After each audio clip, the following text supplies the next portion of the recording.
Hi hello नमस्कार. भक्तीच्या ब्लॉगमध्ये तुमचं सगळ्यांचं स्वागत आहे. आज आपण बनवतोय मसूरची आमटी आणि बटाट्याची भाजी.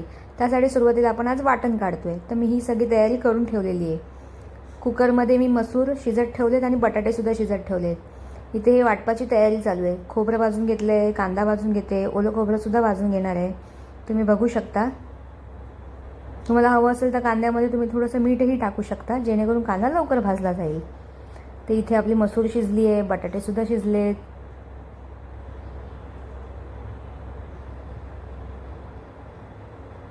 एकाच वेळी दोन कामं पटापट होतात. ही इथे वाटपाची तयारी चालू आहे.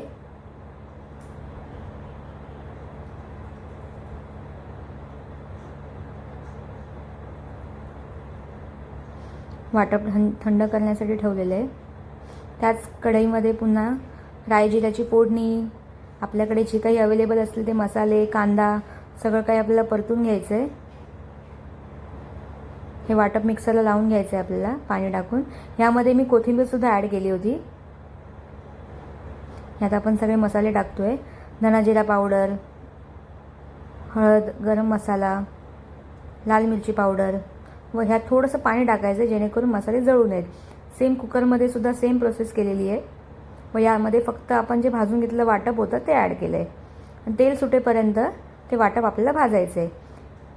आता बटाट्याच्या भाजीमध्ये आपल्याला थोडंसं पाणी टाकायचं आहे व उकडलेले बटाटे कुस्करून टाकायचे आहेत. वरून मीठ टाकायचं आहे. व हे पाणी आटेपर्यंत आपल्याला ही भाजी शिजवून घ्यायची आहे. इथे ग्रेव्ही आपली छान शिजलेली आहे. त्यामध्ये आपण मसूर टाकली आहे, मीठ टाकलं आहे, हवं तेवढं पाणी ॲडजस्ट केलं आहे. आणि कुकरच्या 2 शिट्ट्या आपल्याला घ्यायच्या आहेत. तुम्ही बघू शकता बटाट्याची भाजी आपली रेडी आहे आणि मसूरची आमटीसुद्धा रेडी झालेली आहे.